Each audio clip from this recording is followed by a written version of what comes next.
name is Bruce Rittel. Rittel Tanning Supplies. We also sell this particular machine which we have in front of us here. And the purpose of this seminar, by the way, is to create a tape that will be distributed with this particular machine in future sales. So consequently, we're videotaping the seminar this morning, and we hope that this will go out and try and help people kind of break into using the machine when obviously a lot of people don't know anybody else around to teach them all the ins and outs about it. This is a very important machine, not so much to just tanneries and tanning. It should be an important machine to you. It can do a lot of work for you. First of all, if you don't shave your skins, you're missing an opportunity to show some great detail in most of the forms that you see out there. Most of them have a lot of muscular detail on it, blood vessels, stuff like that. You can't expect to show that type of detail without shaving your skins. You have to get them down to a reasonable thinness where you can show this on your forms. And one of the other things about it too is, in tanning, if you're going to finish skins for your customer, it's great. I mean, you can do the same thing commercial tanneries can do in the sense that you can shave, because this is the same machine they use, okay? It isn't any different, so you can do the same type of work in your own shop. And the nice part about this shaving machine, one of the big anomalies of this thing is that it's called a fleshing machine. But it does both. It fleshes and shaves. I prefer to call it a shaving machine because obviously the bulk of the work done by this machine is shaving. That's mainly what I use it for. But don't get the wrong idea. It can be used for both. You can use it for fleshing, you know, the flesh part, the meat, the fat, and that sort of thing off your skins, as well as doing the shaving too. So it's a dual purpose type of machine. A lot of people fear it. If you walk into some taxidermist shop, a lot of times you'll see that it's in a corner, not being used, or they're very intimidated by it, they're afraid of it, they've been nicked a few times. But there are some basic principles you use when you work with it. And if you maintain a little safe attitude as you work with it, you shouldn't have any big problems with this. Granted, you can get a little bit careless, but these guards are here for a purpose, to protect you. So if you use them, and you're very careful with the machine, and we're going to go through some safety procedures on it first, which is the obvious way to start with this thing.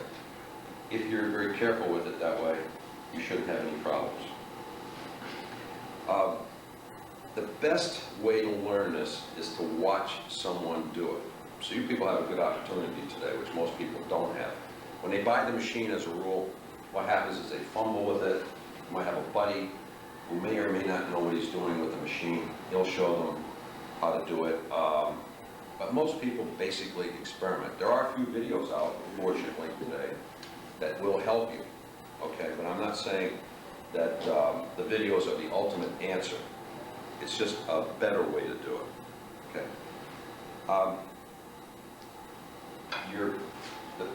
Obviously the videos will help you, but I think, correct me if I'm wrong, I think Quebec has one out.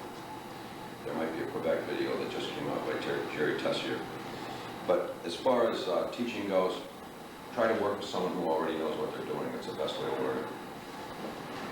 As far as safety goes, if you were someone I was teaching how to use this machine, I would definitely tell you, number one, do not, under any circumstances, remove these guards.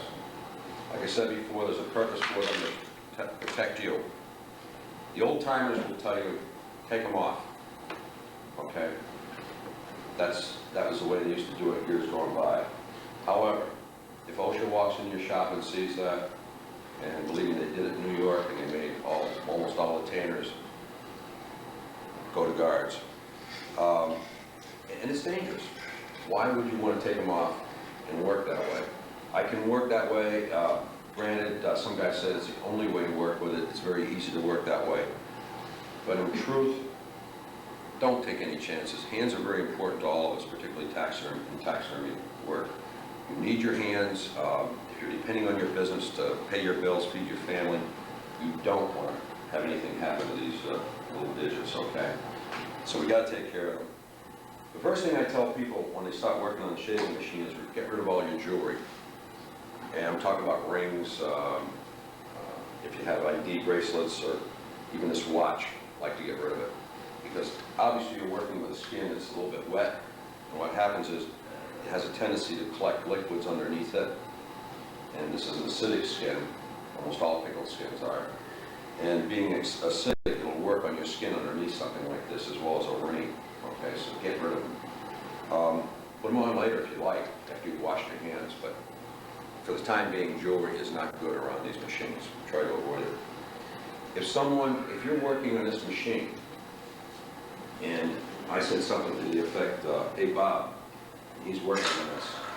The first thing he wants to do is turn it off and say yes. Okay, turn the machine off. Don't allow distractions to take your mind off this blade. And a lot of times that's how accidents happen. They'll keep running the blade and they'll try to do two things at once. It doesn't work. And you're working with a machine here, as long as you have some respect for this machine, the blade that you're working with, and it's razor sharp. It's razor sharp. As long as you have some respect for this machine, you shouldn't have any problems. But don't allow someone to talk to you while you're working with this. I'm going to cheat a little bit today, strictly for the sake of this seminar, to talk to you about how to do certain things. But for the main part, you'll notice when Bob's working on it, if I do have to ask him a question, hopefully you'll turn me out. Bruce?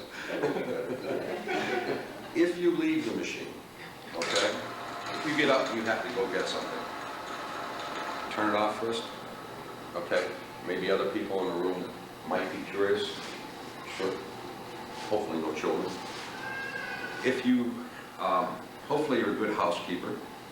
I know workbenches have a tendency to clutter up. Mine does, because I have a tanning supply business. We're packing things constantly. So consequently, keep your working area nice and neat in terms of don't have all kinds of piles of skins around you. Push them out, put them someplace else, put them on the table over here. Although usually what they'll do is they'll pull enough work for 2 hours from the pickle, they'll drain it, and then they usually fold it like a towel, like you would a regular hand towel. And they put it off to the side. By folding it, you keep them moist and they stay moist without drying out. So, but usually 2 hours worth of work is the way most shavers will work in a commercial tannery. Don't test a blade with your fingers, and don't let other people do it. One of the reasons I had this in the showroom down there at the vendors area, one of the reasons I did not put a blade on, I was hoping I had a blank blade at home, but I didn't. I had one, but it was rusty looking, and this was such a brand new machine, I couldn't do it. But it broke my heart to show you a rusty blade on a new machine. So, but basically, don't allow people around the machine while the blade is on, because it is razor sharp. Kids, even grown-ups, want to test it. Okay, it's a natural tendency for all of us. So be very, very careful around it. I think I covered using the guards. Please don't remove these. OSHA will raise hell with you, and there really isn't a good reason to do it. Try it. In fact, if you start out, my theory is that if you start out using with guards, never take them off. Don't even experiment with shaving without the guards. Break yourself into a good habit to begin with, and don't go the other way, right? The old timers were fast and good, and I got to give them a lot of credit. But in this day and age, with OSHA around, people looking over our shoulder all the time, you want to protect yourself, you want to do it right. So keep the guards on, don't take them off.